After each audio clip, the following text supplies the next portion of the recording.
Saya Mr. Ku. Hari ini saya nak introduce satu kerusi panggil Innov.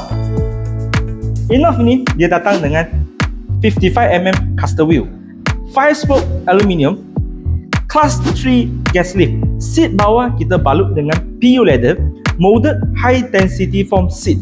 Duduk 10 tahun, dia pun tak akan kemek. Untuk armrest pula, kita boleh adjust up and down. Untuk backrest, kita ada lumbar support yang boleh adjust tension dia dari L1 to L5. Mesh ini, kita boleh tukar warna. Untuk high back, kerusi ni dia datang dengan high back. Kalau tak nak high back, boleh kurangkan dia punya headrest, dia akan jadi medium back. Headrest ini, dia boleh adjust naik turun ikut kesesuaian anda. Kalau nak rasa apa perasaan duduk kerusi ni, boleh datang South Island Furniture, SIF, your office furniture specialist.